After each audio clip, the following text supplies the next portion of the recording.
Have you ever had to choose between your pride and your child's next meal? Yeah, that's the kind of question that doesn't have a good answer. My name's Marcus Webb, and I'm 32 years old. I've got one job interview scheduled for today, 11 in the morning at Meridian Financial Solutions, downtown Columbus, Ohio, and it's basically my last real shot at steady work in the past 8 months. Before you ask, yeah, I'm a single dad. My son Ethan, he's 7. His mom, Sarah, she left when he was 3. I don't blame her anymore. We were young, broke, and angry. That's not a recipe for anything except heartbreak. I wake up at 5:30 in my studio apartment, and I'm being generous calling it that. It's really just a converted basement room in Mrs. Chen's house on the southeast side of Columbus. It's cold this October morning, even though we're not supposed to be cold yet. I can see my breath a little when I exhale.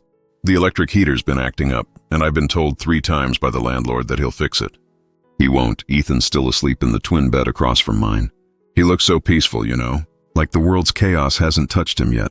His favorite toy dinosaur, a ratty green T-Rex, is tucked under his arm. I stand there for a moment, just watching him sleep.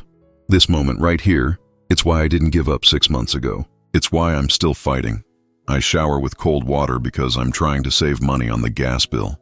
I lay out my one good suit, a Navy Brooks Brothers from Goodwill that's only got 2 small stains if you don't look too close. I practice my smile in the foggy mirror. I practice my handshake. I practice looking like a man who's got his life together. At 6:45, I wake Ethan up. He's groggy, confused for a second. That thing kids do where they don't know what world they're in when they first open their eyes. Then he smiles when he sees it's me. "Morning, buddy," I say, running my hand through his wild bedhead. "Mrs. Chen's coming to watch you at 7. We're gonna have a fun day, okay? Maybe watch some cartoons." Ethan nods, still half asleep. "Dad, are you gonna get the job?" I freeze for a second. 7 years old, and this kid's already worried about grown-up problems. That's the part that kills me the most. "I'm gonna try real hard," I tell him, kneeling down so we're at eye level. "And even if I don't, we're still gonna be okay." "You know why?" "Because we got each other," Ethan finishes, reciting something I've told him 100 times. "That's right, man. We got each other." Mrs. Chen is a small woman in her 70s who lives upstairs with her husband. They've been lifesavers, charging me $250 a month for this room when market rate is probably twice that. She watches Ethan on my interview days without asking for extra money, just smiles and says, "You keep me young, Marcus." "Don't worry."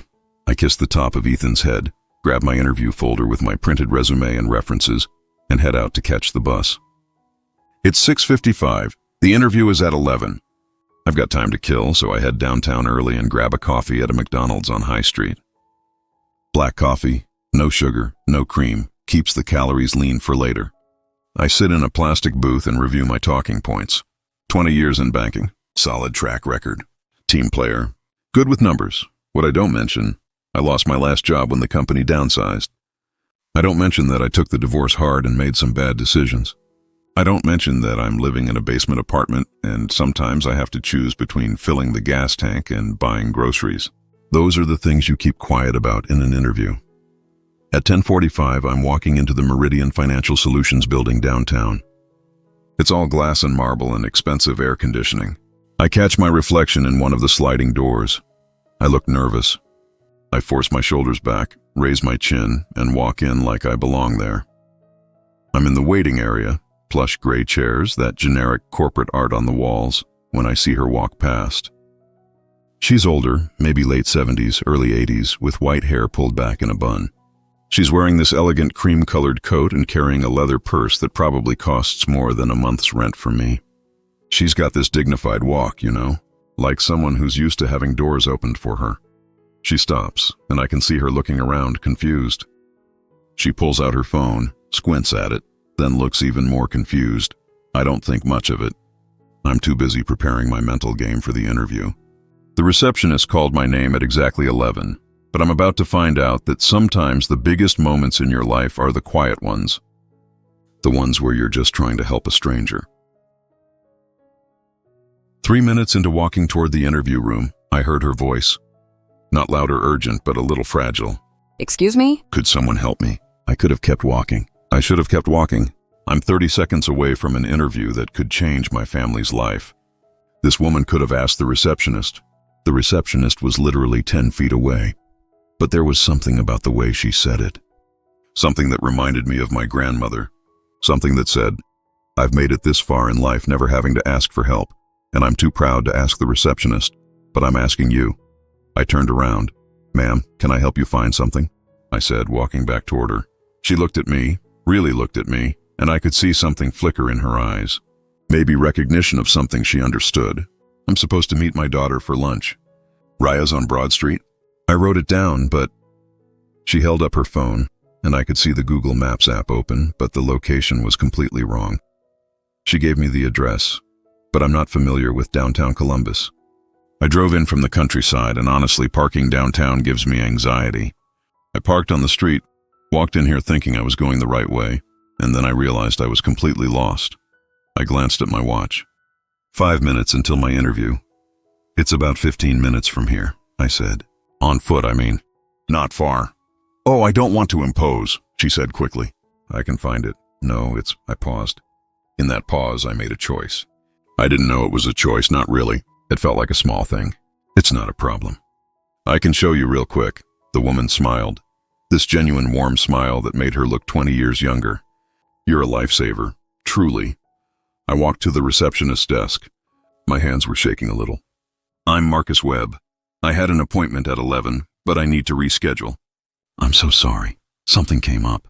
The receptionist looked at me like I'd told her I was flying to Mars. You're canceling your interview? Yeah, I know it's... Sir, you're right on time. They haven't even taken you back yet. Can't this wait? I looked back at the woman in the cream coat. She was watching me carefully, like she was seeing something in me that I couldn't see in myself. No, I said.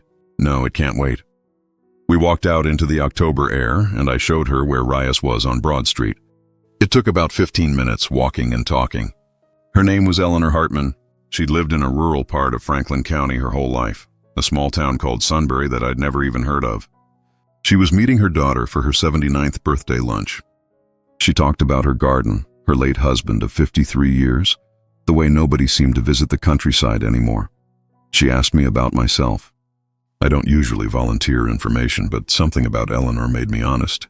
I told her I was in banking, that I'd had a rough year or so, that I had a son who was the best part of my life. She listened like I was the only person in the world who mattered. When we got to the restaurant, she stopped and turned to me. What's your name again, dear? Marcus. Marcus Webb. Marcus. She reached over and squeezed my hand. Thank you for the kindness. The world needs more of it. I watched her walk into the restaurant, her daughter getting up from a table to hug her. Eleanor looked back once and waved. Then she was gone. I just stood there on Broad Street thinking about what I'd just done. I'd blown off what might have been my only shot at a real job for a woman I'd never met before and would probably never meet again. That feeling of panic. It hit me on the bus ride back. What had I been thinking? I got home around noon, told Mrs. Chen everything was fine, picked up Ethan early. He was confused. Interview days usually meant Mrs. Chen and cartoons until early evening. Didn't you get the job, Dad? He asked as we sat on our crumby little couch eating ramen noodles for lunch. Not this time, buddy, I said. But it's okay. Something else will come along. I didn't believe it, but I said it anyway. The next week was rough. I applied to 17 jobs online. I went to 2 walk-in interviews. I filled out applications until my hand hurt. And I tried not to think about Eleanor Hartman or the 15 minutes that cost me a potential future. Then, 9 days later, I got a phone call. It was from an HR department at a different company, a smaller financial services firm called Brightmark Capital, also in Columbus. They said they got my name and contact information from an external recommendation. The caller said that Eleanor Hartman's daughter, Patricia Hartman Davies, was on their board of directors. She'd recommended they contact me. Eleanor had given them my number. The woman I'd missed an interview to help.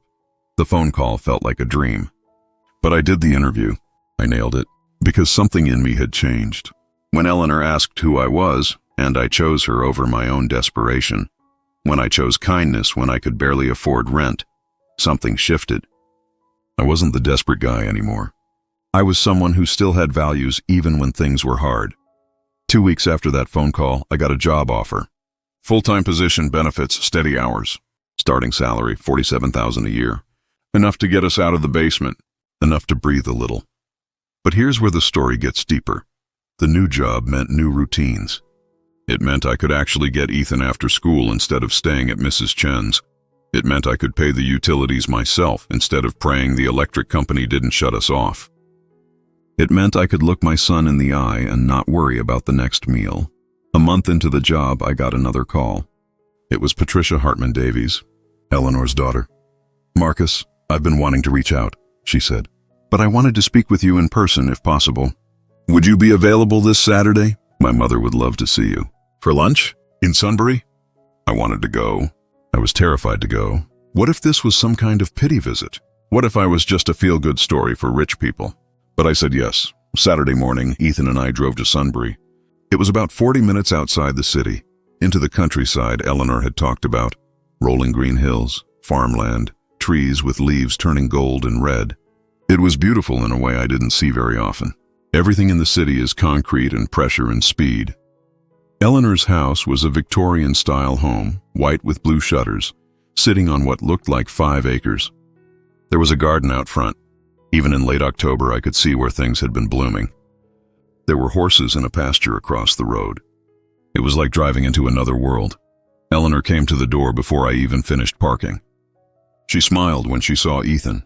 "My goodness," she said, coming down the steps. "You must be Ethan. I've heard so much about you." Ethan looked at me, shy, and I nodded.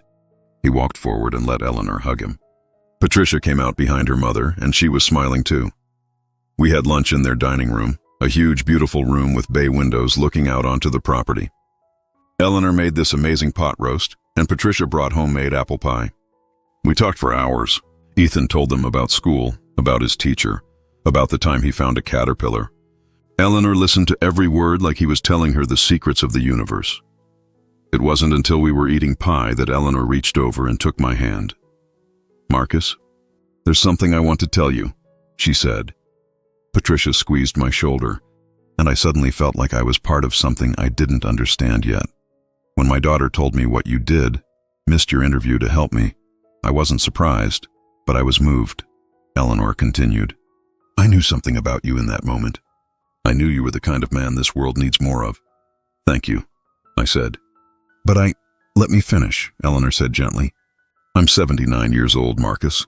I don't have grandchildren. My first husband, Patricia's father, he passed 30 years ago. And my second husband, who passed 2 years ago, he was a wonderful man, but he never had children. And I've spent a lot of my life helping people through business ventures, through charity work. But I never thought about helping someone who needed help on a personal level. Until I met you. My throat was tight. I didn't know where this was going. What I'm trying to say is," Eleanor said, squeezing my hand a little tighter, "my daughter and I want to help you and Ethan. Not because we pity you, but because you've shown us something beautiful about character, about who you are when things are hard." And then she told me she and Patricia wanted to help with Ethan's education. They wanted to set up a college fund. They wanted to help me look for a better apartment. They wanted to be a part of our lives if I'd let them. I cried. I'm not going to lie. I cried right there at that lunch table.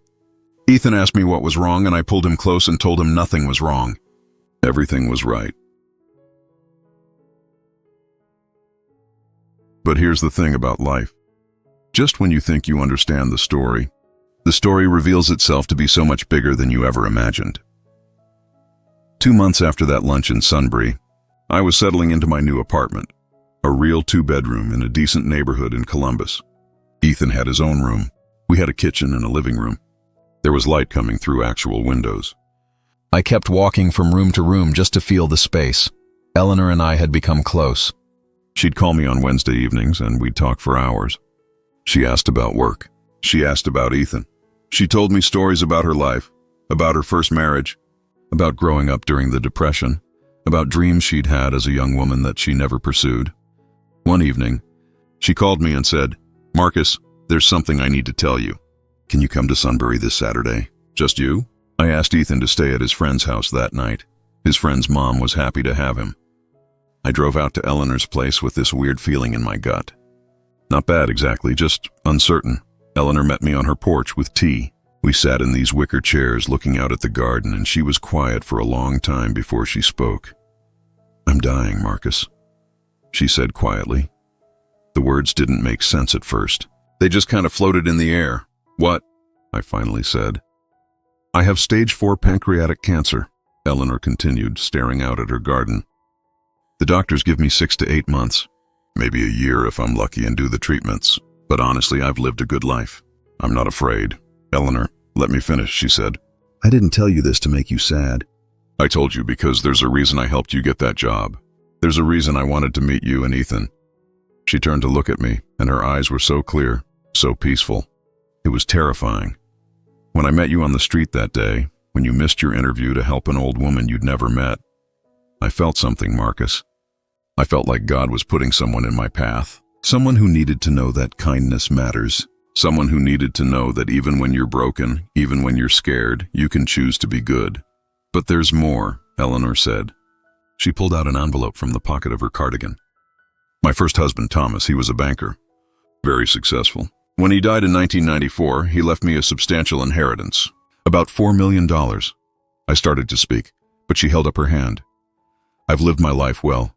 I've given to charity. I've helped people, but I never had children to pass this to. My second husband had his own money, his own legacy. And Patricia, she's married to a surgeon.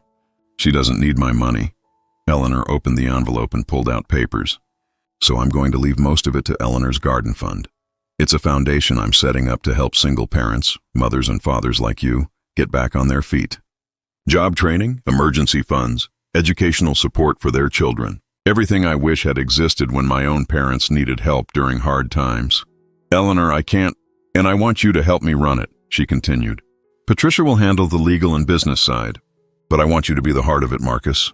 I want you to be the person who sits with single parents and tells them, I know how hard this is. I know what it feels like to almost lose hope. But there's a way forward. I couldn't speak. I couldn't breathe properly. This woman I'd met 9 weeks ago was changing the entire trajectory of my life. I have one condition, Eleanor said. Anything? I said, Eleanor, anything. You have to promise me that you'll help people the way you helped me. You have to promise that when you see someone in need, whether they're on the side of the road or in a job interview waiting room, you choose compassion first. You choose people over your own desperation. I promise, I said. I promise. We cried together that evening. We sat in that garden as the sun went down, and we talked about what the foundation would do, what lives we could change, what it meant to build something that mattered. Eleanor lived for 14 months, longer than the doctors predicted. During that time, the Eleanor's Garden Fund was officially established. Patricia handled the legal paperwork. I took a leave from my job at Brightmark Capital and became the executive director of a foundation I'd never dreamed could exist. We helped 43 families in that first year. 43 single parents got job training. 43 children got educational support. 43 families got the chance I'd been desperately searching for. Eleanor was at our first annual gala, in a wheelchair, but still smiling, still telling people's stories.